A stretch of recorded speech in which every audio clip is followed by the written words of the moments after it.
నమస్కారం Vizag local news కి స్వాగతం.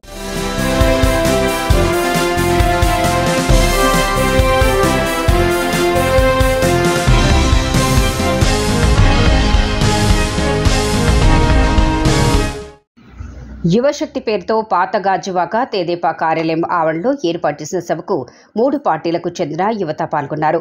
నియోజకవర్గ వ్యాప్తంగా ఉన్న జనసేన, టీడీపీ, భాజపా యువకులంతా హాజరయ్యారు. ఈ సందర్భంగా పల్లా మాట్లాడుతూ యువత దేశ భవిష్యత్తును దృష్టిలో పెట్టుకుని ఎన్డీఏ కూటమి విజయానికి సహకరించాలని కోరారు.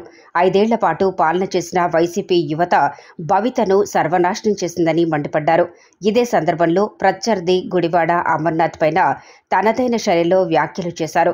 2.5 ఏళ్లుగా పరిశ్రమల మంత్రిగా పనిచేసిన ఆయన రాష్ట్రానికి ఆయన ప్రాతినిధ్యం వహించిన అనకాపల్లికి ఏం చేశారో చెప్పలేని నిస్సహాయ స్థితిలో ఉన్నారని ఎద్దేవా చేశారు.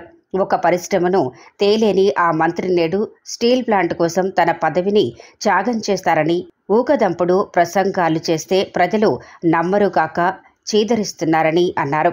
యువత అంతా ఎదురు తిరిగి ప్రశ్నించిన నాడే న్యాయం జరుగుతుందని తెలిపారు.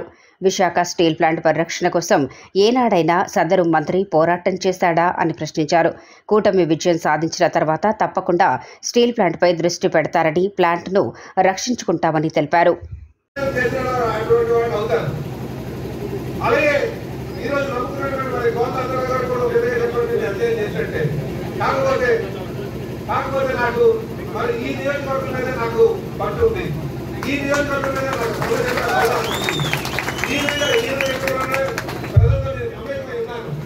కనుకనే మరి నేను ఇంకో దగ్గరికి వెళ్ళినటువంటి పరిస్థితి వచ్చిందని చెప్పి సందర్భంగా తెలియజేస్తున్నాను.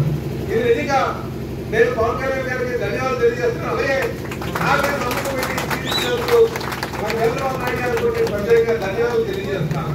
బీజేపీ అలాగే వారి కూడా ధన్యవాదాలు తెలియజేస్తున్నాను. అడిగారు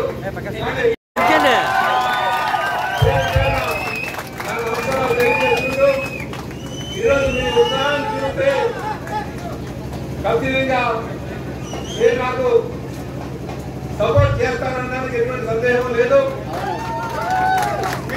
కానీ నాకు మామూలు సభలో లేదు, విద్యార్థుల సభలో లేదని చెప్పి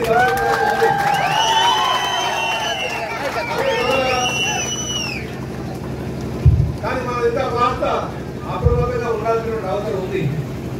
ఎందుకంటే ఈరోజు మనకి పవన్ కళ్యాణ్ గారి సైన్యంలో యువ నాయకులు ఉన్నారు, అలాగే వీర మహిళలు ఉన్నారు, తెలుగుదేశం పార్టీ నాయకులు ఉన్నారు, బీజేపీ నాయకులు ఉన్నారు. వీరందరూ కూడా మనకి సైన్యం ఉంది. అయినప్పటికీ కూడా మనం అప్రమత్తంగా ఉండాలి. ఇంకొక 7 రోజులు మనం 7 రోజులు కష్టపడాల్సిన అవసరం ఉంది. ఏమాత్రం అప్రమత్తంగా ఉండాల్సినటువంటి అవసరం లేదు. అప్రమత్తంగా కాదు, జాగ్రత్తగా ఉండాల్సిన అవసరం ఉంది. ఇది మీరు గమనించాల్సినటువంటి విషయం అని చెప్పి తెలియజేస్తున్నాను. ఇదే కాకుండా ప్రతి ఒక్కరు కూడా ఓటు వినియోగించుకోవాల్సిన అవసరం ఉంది. ఓటు వినియోగించుకుంటేనే రేపు మనం కట్టుకునేటువంటి పనులు సాకారం అవుతుంది. మన ఓటుతో పాటు చాలా మంది పెద్దలు ఉన్నారు, వృద్ధులు.